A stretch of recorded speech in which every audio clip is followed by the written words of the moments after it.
امریکہ نے ایران کو دھمکی دی ہے کہ اگر ایران نے آبنائے ہرمز کو 48 گھنٹوں میں نہ کھولا تو امریکہ ایران کے بجلی کے نظام کو اڑا دے گا، جبکہ دوسری جانب ایران نے امریکہ اور خلیجی ممالک کو خبردار کیا ہے کہ اگر امریکہ نے ایران کے پاور پلانٹس کو تباہ کیا تو ایران خلیجی ممالک کے آئل تنصیبات اور پانی کے پلانٹس کو اڑا دے گا، جن پر کروڑوں لوگوں کی زندگی کا دارومدار ہے،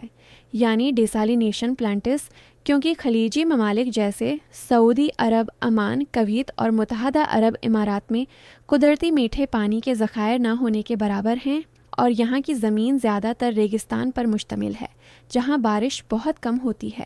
اسی لیے یہ ممالک سمندر کے پانی کو صاف کر کے پینے کے قابل بناتے ہیں، جسے ڈیسالینیشن کہا جاتا ہے۔ اس عمل میں نمک اور مضر اجزاء کو الگ کر کے صاف پانی حاصل کیا جاتا ہے، اور یہی پانی گھروں، ہسپتالوں، صنعتوں اور پورے نظام کو چلانے کے لیے استعمال ہوتا ہے۔ حیران کن بات یہ ہے کہ ان ممالک میں پینے کے پانی کا بڑا حصہ انہی پلانٹس سے آتا ہے۔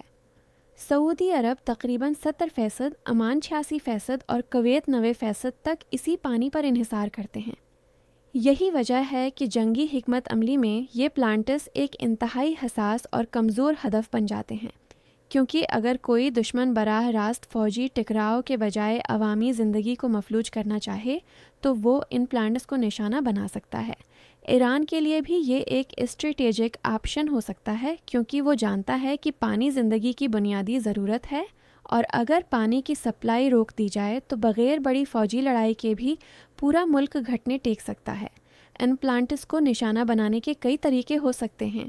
جیسے میزائل یا ڈرون حملے،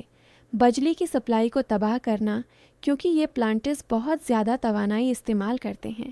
پانی کی پائپ لائنز کو نقصان پہنچانا جس سے سپلائی رک جائے، یا سائبر حملوں کے ذریعے ان کے کنٹرول سسٹم کو ہیک کر دینا۔ اور سب سے خطرناک حقیقت یہ ہے کہ ان ممالک کے پاس پانی کا ذخیرہ بہت محدود ہوتا ہے،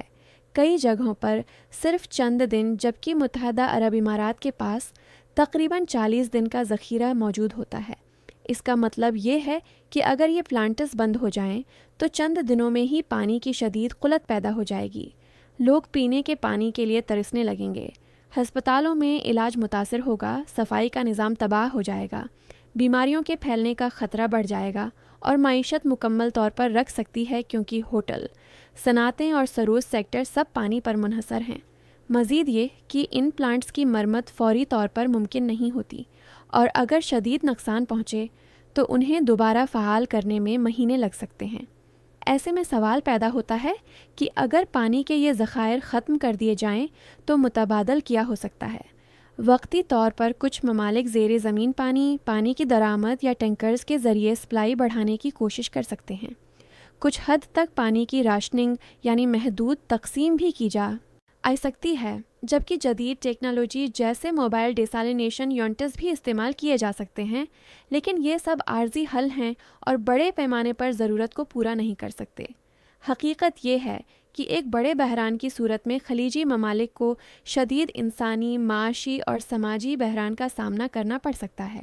یہی وجہ ہے کہ آج کی دنیا میں آنے والی جنگیں صرف زمین یا تیل کے لیے نہیں بلکہ پانی جیسے بنیادی وسائل کے لیے بھی لڑی جا سکتی ہیں، اور یہی سوال ہمیں سوچنے پر مجبور کرتا ہے کہ کیا واقعی جدید دنیا میں سب سے بڑی طاقت ہتھیار نہیں بلکہ پانی ہے؟